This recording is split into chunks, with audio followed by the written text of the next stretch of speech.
शुरू कर सकते हैं। पहले तो माफी चाहता हूं कि आप लोगों को इंतजार करना पड़ा, परंतु आज एक बहुत ही गंभीर विषय पर इस प्रेस वार्ता को भारतीय जनता पार्टी की तरफ से आयोजित किया गया है। एएपी का मतलब आम आदमी पार्टी तो उनके पार्टी वाले मानते हैं, पर मुझे लगता है कि एएपी का मतलब अब परिवर्तन करके, उसका रेनोवेशन करके और अधिक प्रोपेगेंडा कर देना चाहिए, क्योंकि प्रोपेगेंडा फैलाने के अलावा आम आदमी पार्टी के पास और कोई काम तो बचा नहीं है। वो कहते हैं ना कि आज शायद सुधांशु जी ने भी कहा था, झूठ की पैरवी करते रहे और वो करता चला गया, बस उसका चेहरा उतरता चला गया।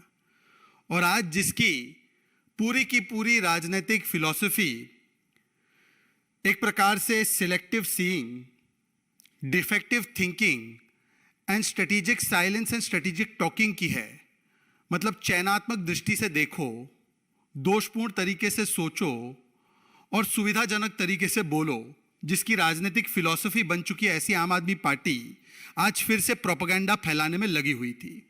हमें लगा कि आज आम आदमी पार्टी ने प्रेस वार्ता रखी है तो कई महत्वपूर्ण सवाल है जिसका वो जवाब देगी। अब आपको तो पता ही है कि घर भी नहीं खोलना है और उस पर मुंह भी नहीं खोलना है। 45 करोड़ का जो रेनोवेशन किया है, जिसमें बड़ा आलीशान मार्बल लगा है, आलीशान इंटीरियर वर्क हुआ है, हमें लगा कम से कम आज ये ऐलान कर देंगे कि आइए मीडिया वाले, आपको घर में दिखाते हैं कि क्या क्या खर्च किया गया है, कितने का टॉयलेट का कमोड भी लगा है, कितने का वहाँ पर ऑर्नामेंटल वर्क हुआ है। पर उस पर नहीं बोले, उस पर चुप्पी साध गए।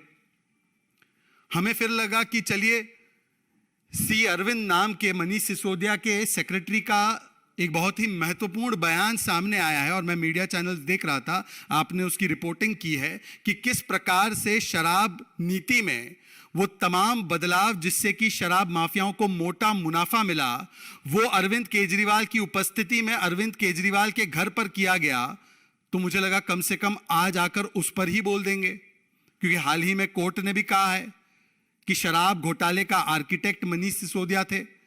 90 से 100 करोड़ रुपए की घूस मनीष सिसोदिया और उनके अन्य साथियों को दी गई, तो उस पर भी नहीं बोला। हां, पर सौरभ भारद्वाज जी आए, मंत्री है सरकार के, और जिस प्रकार से भ्रष्टाचारी शिष्टाचारी बनने के लिए और अपनी लाचारी छुपाने के लिए नाखून काटकर शहीद बनने की एक पूरी कोशिश की गई, ड्रामा कार्ड खेला गया। पहले मैं आपको तथ्यों से अवगत करा देता हूं, जिसके बारे में आज सीधे सीधे प्रोपेगेंडा फैलाने का, झूठ फैलाने का काम किया गया, और वो क्यों किया गया वो भी आप समझ सकते हैं।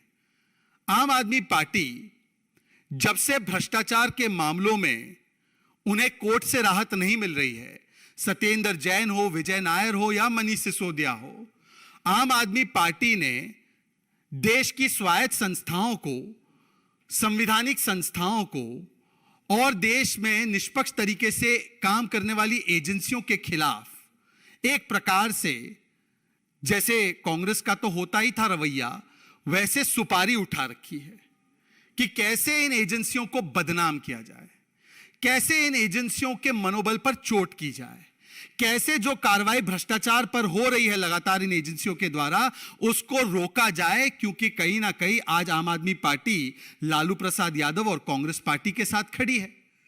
और सबसे ज्यादा फायदा इन एजेंसीज के काम में ऑब्स्टिकल क्रिएट करके आम आदमी पार्टी के भ्रष्ट नेताओं को, आरजेडी के भ्रष्ट नेताओं को और कांग्रेस पार्टी के भ्रष्ट नेताओं को ही होगा, स्वाभाविक है।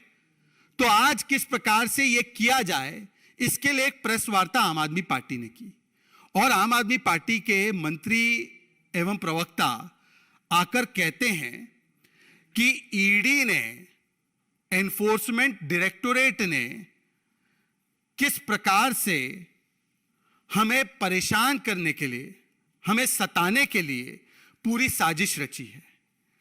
और आज उस साजिश के तहत आज ईडी ने, जब उनकी साजिश, तथाकथित साजिश फेल हो गई, तो ईडी ने उनको माफी मांगने के लिए एक नोटिस भी भेजा है कि हम माफी मांगते हैं। यह पूरा मामला संजय सिंह के नाम को लेकर है कि एक जगह पर एक टाइपोग्राफिकल एरर होता है, ईडी उसी समय पर उस टाइपोग्राफिकल एरर को, 4 जगह नाम अपीयर होता है संजय सिंह का, 3 जगह सही होता है, 1 जगह राहुल सिंह जो कि इस पूरे मामले में उनका भी नाम है, वहां पर गलती से राहुल सिंह के बदले संजय सिंह, ये टाइपोग्राफिकल एरर है। हम भी कई बार लिखते हैं, टाइपिंग करते हैं, उसमें एरर हो जाता है, ये एरर हुआ, एक जेन्युइन एरर करते हैं और उसको सुधारने का भी कार्रवाई वो तुरंत करते हैं, पर उसको लेकर, उस टाइपोग्राफिकल एरर को लेकर किस प्रकार से हाय तौबा मचाना और छाती पीटना और विक्टिमहुड कार्ड खेलना। आज इसमें तथ्य क्या है आनंद जी, मैं आपको तथ्य बता रहा हूं। तथ्य यह है कि एक जगह गलती से नाम आया, 22 तारीख को संजय सिंह जी नोटिस भेजते हैं, उससे पहले 20 तारीख को ही, 20th को ही इन्वेस्टिगेटिंग एजेंसी कंसर्न ने एप्लीकेशन डालकर उसमें सुधार के लिए अप्रोप्रिएट जुडिशियल फोरम में इसके लिए बात रख दी थी कि टाइपोग्राफिकल एरर की वजह से यह गलती हुई। तो सौरभ भारद्वाज जी का यह चार्ज कि जब सारी चीजें, एक सेकंड हम प्रेस वार्ता रोकते हैं। मुझे लगता है कि यह बड़ा इंपॉर्टेंट विषय है मेरी पार्टी के लिए। आनंद जी, आप कृपया मुझसे कोऑपरेट करें। तो आज जिस प्रकार से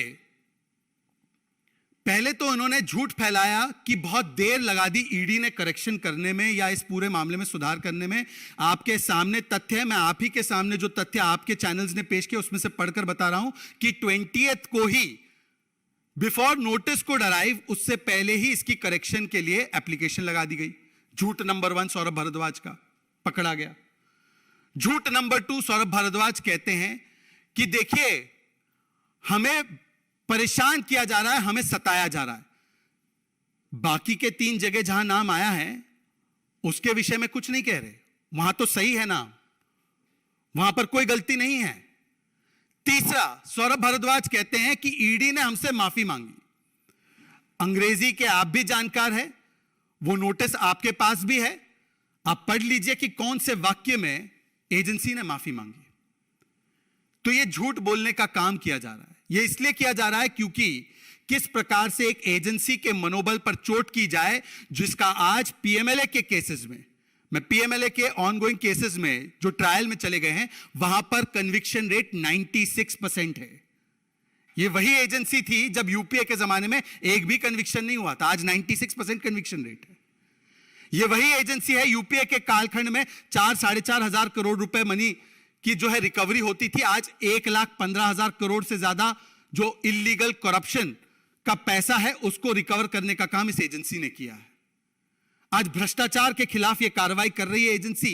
तो किस प्रकार से एक टाइपोग्राफिकल एरर को लेकर हाय तौबा मचाना, और वो कौन मचा रहा है, एजेंसी का दुरुपयोग हो रहा है, ये कौन कह रहा है। एक आपको मैं वीडियो बताता हूं, यह वीडियो सौरभ भारद्वाज का ही है। यह वीडियो कुछ दिन पुराना है। सौरभ भारद्वाज जी के विषय में, मन में किस प्रकार से इंस्टीट्यूशंस और एजेंसीज काम करती है, उनके तहत आने वाली इंस्टीट्यूशन का कैसे वो दुरुपयोग करते हैं, मैं जरा उसका आपको एक छोटा सा प्रमाण, एक छोटा सा ट्रेलर बताना चाहता हूं, सुनिए। बहुत मजे रहते हैं, कोई दिक्कत नहीं होती, मैं आपको बता रहा हूँ, कोई दिक्कत नहीं। कई साथी अंदर है, उनसे बातचीत हुई है, मजे में है, कोई चिंता की बात नहीं है। और अच्छी बात यह है, जेल दिल्ली सरकार की है, जेल दिल्ली सरकार की है। यह है सौरभ भारद्वाज जो ज्ञान दे रहे हैं, इनकी पार्टी ज्ञान दे रही है कि एजेंसीज, इंस्टीट्यूशंस का मिसयूज होता है। हालांकि 14 पार्टी इकट्ठा होकर गई थी सुप्रीम कोर्ट में यही आरोप लगाने के लिए कि हमें तो प्रताड़ित किया जा रहा है। कोर्ट ने एक नहीं सुनी। 10-11 महीने से सत्येंद्र जैन अंदर है हवाला घोटाले को लेकर। कई महीने हो चुके हैं, विजय नायर इनके चहीते नेता जेल में हैं, उनको राहत नहीं मिली। अब मनीष सिसोदिया जिनको सुप्रीम कोर्ट तक वो गए, वहां पर से राहत नहीं मिली। अभी हाल ही में ईडी और सीबीआई दोनों विषयों में उनको राहत नहीं मिली है। यहां तक कि कोर्ट ने कहा है कि ये आर्किटेक्ट है शराब घोटाले के, और उनके बारे में कहा है कि 90 से 100 करोड़ रुपए की घूस ली है। और वो सौरभ भारद्वाज जो कह रहे हैं कि दिल्ली के अंदर जेल हमारी है, वहां बड़े मजे होते हैं, हमने बातचीत किससे की होगी? सत्येंद्र जैन से की होगी।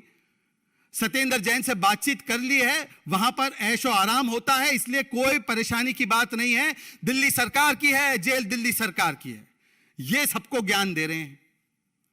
इसीलिए मैं कह रहा हूं ये selective seeing, defective thinking and strategic silence के मरीज है। और आज मैं उनसे कुछ सवाल पूछना चाहता हूं। विषय संजय सिंह का है। संजय सिंह को तो झूठ बोलने की ऐसी आदत है, उन्होंने तो राष्ट्रपति को भी लेकर किस प्रकार का झूठ फैलाया था। अभी हाल ही में संजय सिंह जी और आम आदमी पार्टी के तमाम नेता जरा ये तो बताइए कि अगर ये स्ट्रेटेजिक साइलेंस और डाइवर्जनरी कार्ड नहीं है, तो जो मुख्य मुद्दा है आज, जो सारे मीडिया के लोग पूछ रहे हैं कि 45 रुपए का मफलर डालते डालते ये 45 करोड़ का रेनोवेशन किस प्रकार से हुआ, और रेनोवेशन हुआ तो हुआ, संजय सिंह जी कहते हैं कि रिकंस्ट्रक्शन हुआ। यह संजय सिंह का पहले दिन का अधिकृत बयान है, जो मेरे पास मीडिया के माध्यम से डॉक्यूमेंट आए हैं। यहां पर तो टेंडर जो दिया गया है, इसमें तो रिकंस्ट्रक्शन कहीं नहीं लिखा है। हां, यह जरूर लिखा है name of work addition alteration in the residence of honourable chief minister at 6 flag road. यह अलग विषय है कि यह एडिशन और ऑल्टरेशन फिर एक्सपेंशन में भी तब्दील हो गया, पर यह रिकंस्ट्रक्शन का तो केस था ही नहीं। टेंडर तो रिकंस्ट्रक्शन बताता ही नहीं है। संजय सिंह जी इस पर नहीं बोलेंगे, सौरभ भारद्वाज इस पर नहीं बोलेंगे। सिलेक्टिवली चुप हो जाना है।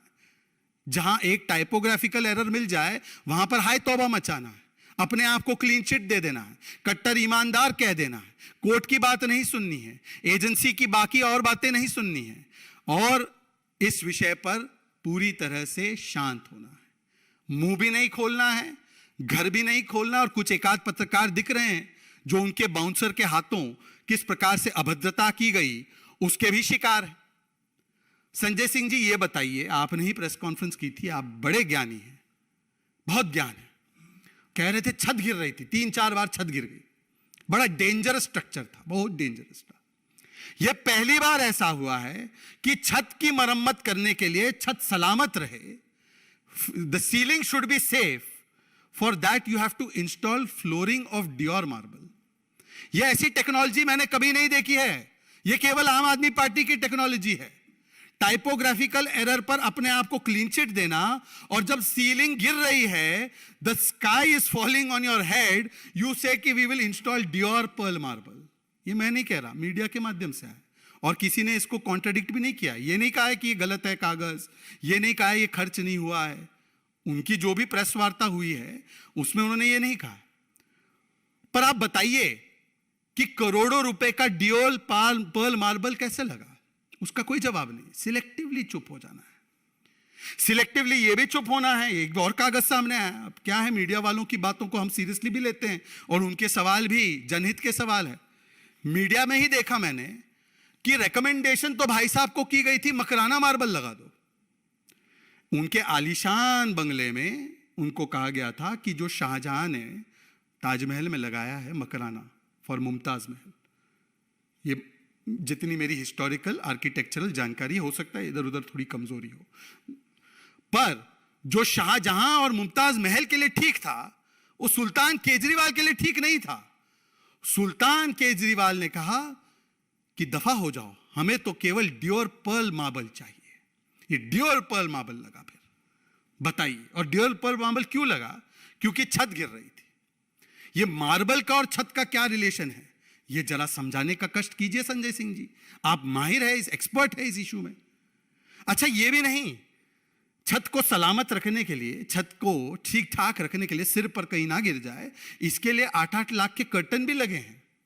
अब बताइए, 1 करोड़ का कुल कर्टन भी लगा है, 20 लाख का कारपेट भी लगा है, लाखों रुपए का ऑर्नामेंटल और डेकोरेटिव वर्क भी हुआ है, 63 लाख का किचन भी बना है, 15 बाथरूम में 15 वैनिटी 15 लाख के भी लगे हैं, और एक आध ड्रेसर बच्चे का 8 लाख का भी बना। उसके अलावा भी बहुत ड्रेसर वार्डरोब लगे। ये सारी चीजें इसलिए की गई क्योंकि छत कमजोर थी। इस पे नहीं बोलना है। मीडिया वाले सवाल पूछे तो उनको गाली गलौज करना है, उनको बाउंसर से हड़काना है, घर भी नहीं खोलना है, मुंह भी नहीं खोलना है, पर डिफेक्ट, एक टाइपोग्राफिकल डिफेक्ट पर पूरा हाय तौबा मचाना है, इस पर नहीं बोलना। अब तो इस पर एलजी साहब ने कार्रवाई भी शुरू कर दी है और कहा भी है कि फाइलों को सुरक्षित रखा जाए। हम तो इसका स्वागत करते हैं, पर सवाल तो यह भी पैदा होता है कि अब एक और विषय सामने आया कि केवल महल से खुश नहीं थे केजरीवाल, सुल्तान है दिल्ली के, he sultan of Delhi, how can he just have mahal, he wants किला, उनको चाहिए था किला, पूरा किला बनना चाहिए। तो किला बनाने के लिए कैसे, जो लोग कह रहे थे भाई बस पैर पसारने की जगह मिल जाए, बस 4-5 कमरे मिल जाए, पैर पसार दे हम, बस उतने में हम संतुष्ट रहेंगे, ये कहते थे जब 45 रुपए का वो मफलर लगाते थे। अब 45 करोड़ का रेनोवेशन करा के बोलने लगे 8 अफसरों को कि अपना घर खाली करो फ्लैगस्टाफ रोड से, 2 बंगले खाली करवाए, 8 घर खाली करवाए, क्योंकि किला बनना है सुल्तान केजरीवाल का, सुल्तान केजरीवाल का किला बनना है, इसलिए घर भी खाली करवाए। इस पर भी नहीं बोलना, इस पर भी चुप रह जाना।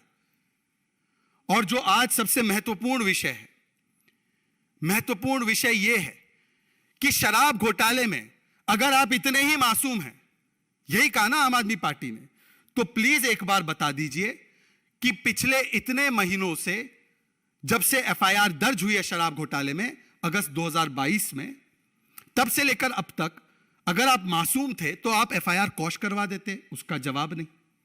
आपने 2.5% से 12% कमीशन कैसे की धवन कमीशन रिपोर्ट के खिलाफ जाकर, और वो भी एज पर मिस्टर केजरीवाल, मिस्टर सेक्रेटरी सी अरविंद, कि किस प्रकार से वो हुई उनकी मौजूदगी में, उनकी उपस्थिति में उनके घर पर, उस पर भी कोई जवाब नहीं। इस पर भी कोई जवाब नहीं कि किस प्रकार से जब कोर्ट ने कहा है कि आप आर्किटेक्ट हैं शराब घोटाले के, उस पर भी कोई जवाब नहीं। 90 से 100 करोड़ रुपए का ट्रांजैक्शन हुआ है ब्राइब मनी का, यह कोर्ट ने कहा है, उस पर भी जवाब नहीं। किसके घर पर विजय नायर रुक रहे थे, किसका ऑफिशियल निवास था जिसके अंदर रहते हुए यह पूरे स्कैम को अंजाम दिया गया, उसका भी जवाब नहीं। किसके साथ फेस टाइम कॉल पर बात की अरविंद केजरीवाल ने, जो आरोप लगा है, जो कोर्ट के सामने गया है, जिसमें उन्होंने कहा तथाकथित रूप से कि विजय नायर इज माय बॉय, इनके साथ डीलिंग कर लो, उस पर भी जवाब नहीं। जवाब इन चीजों पर नहीं देना है, केवल मुद्दे को भटकाना है। और आज इसीलिए एक टाइपोग्राफिकल एरर को लेकर जिस प्रकार से हाई तौबा मचा रहे हैं, ये clear cut case of selective thinking, defective hearing and defective reading and strategic silence का मामला है। डाइवर्जन करने से डाइवर्जन नहीं होगा। आपको इन सारे मुद्दों पर, शराब घोटाले से लेकर हवाला घोटाला, और जो महल के अंदर भी जो CWG टाइप घोटाला किया गया है, जिसके ऊपर कई सवाल संदेह के घेरे में आए हैं कि 10 करोड़ के नीचे हर खर्च को कैसे रखा गया ताकि शायद ओवर इन्फ्लेट करके इन चीजों को अपने घर में लगाया जाए, ओवर बिलिंग करके उसको लगाया जाए। इन मुद्दों पर जवाब देने की बारी है एजेंसीज के खिलाफ और स्वायत्त संस्थाओं के खिलाफ और संवैधानिक संस्थाओं के खिलाफ। कृपया करके इस प्रकार का एजेंडा छोड़ दीजिए। और आपका कोई सवाल हो इस विषय पर तो पूछ सकते हैं।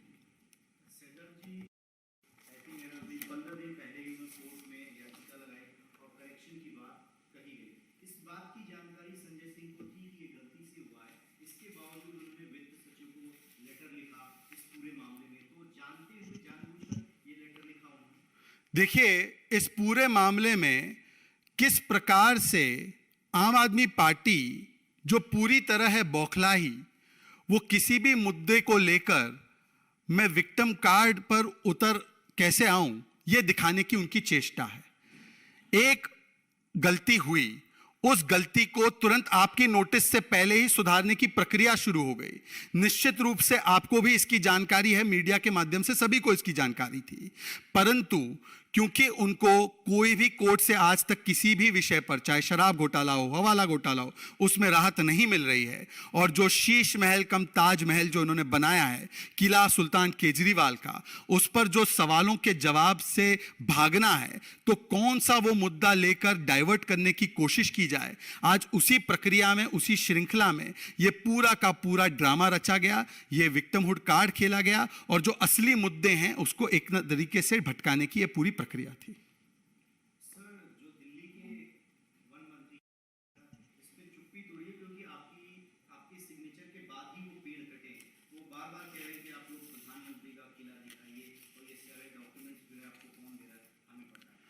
देखिए, पेड़ तो तब कटे हैं जब ये लोग अपनी मूल विचारधारा से कट गए हैं।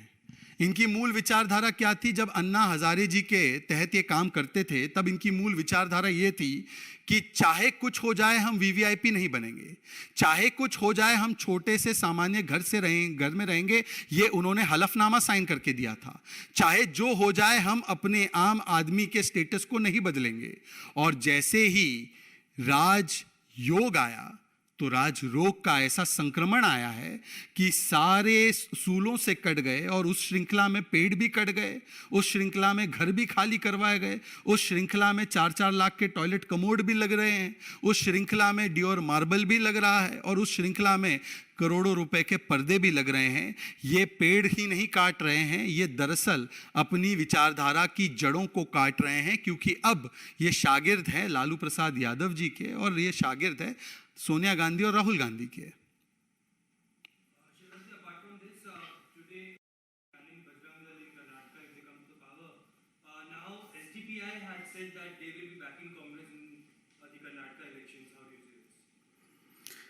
देखिए, मैं तो इतना ही कहूंगा कि महावीर बजरंगी कुमति निवार सुमति के संगी, पर कांग्रेस की तो मति मारी गई है। ये सुमति के संगी है ही नहीं। तुष्टीकरण की राजनीति में कांग्रेस पार्टी इस प्रकार से आज एक प्रकार से अपना आपा खो बैठी है कि इस तुष्टीकरण की राजनीति में कभी वो मैनिफेस्टो में लिखते हैं, और वो मैनिफेस्टो कांग्रेस पार्टी का कम और हो सकता है जिस प्रकार से लग रहा है किसी फंडामेंटलिस्ट ऑर्गेनाइजेशन का ज़्यादा लगता है। वो अपने मैनिफेस्टो में लिखते हैं कि हम गौकशी के खिलाफ जो कानून है उसको हटा देंगे। वो लिखते हैं कि जो एंटी कन्वर्जन बिल है उसको हम हटा देंगे, मतलब धर्मांतरण की पूरी आज़ादी दे देंगे। वो कहते हैं पीएफआई पर प्रतिबंध लगाएंगे। पीएफआई पर तो पहले से प्रतिबंध है। जिन लोगों ने पीएफआई के खिलाफ 175 केस हटाने का काम किया, आज वो ये कह रहे हैं सीधे तौर से कि यदि कोई जय बजरंगबली बोलता है या इस प्रकार के एक संस्थान से जुड़ा है तो उसके ऊपर वो एक कार्रवाई कराएंगे, उसको जेल में डाल देंगे। मतलब कि पहले प्रभु श्री राम को किस प्रकार से ताले के पीछे रखा गया, और अब कह रहे हैं एक प्रकार से कि बजरंग बली के अंदर आस्था रखने वाले लोगों को भी ताले के पीछे भेज देंगे। तो ये शुद्ध प्रकार से ये एक प्रकार से तुष्टीकरण की राजनीति का सबसे विकृत चेहरा, और कांग्रेस से तो एक्सपेक्टेड है। कांग्रेस ने तो हिंदू टेरर कहा, कांग्रेस ने सैफरन टेरर कहा, कांग्रेस ने कहा कि प्रभु श्री राम का अस्तित्व नहीं है, कांग्रेस ने तो राम सेतु के खिलाफ भी कितनी साजिशें रची, और हिंदुत्व आईसिस और बोको हराम होता है ये भी कांग्रेस के ही टेबल से निकला है। तो उनकी इस प्रकार की तुष्टीकरण की राजनीति का सीधा सीधा मतलब ये है, कभी गाली देना प्रधानमंत्री जी को, कभी तुष्टीकरण करने की राजनीति पर उतर आना, कि कहीं ना कहीं कांग्रेस को हार नजर आई तो कांग्रेस पार्टी गाली और वोट बैंक पर उतर आई।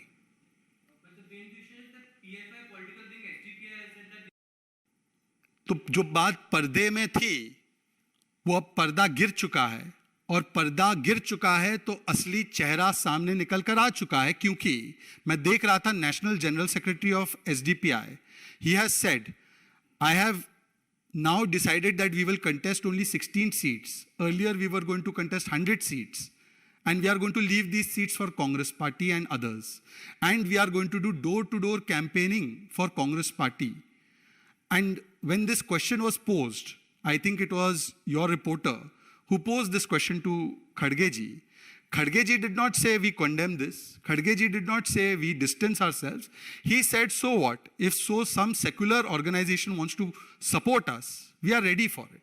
So it seems in the calculation of Mr. Khadge and the Congress party, SDPI is secular for them, the outfit which is the political wing of PFI. Thank you. Dhanyavad.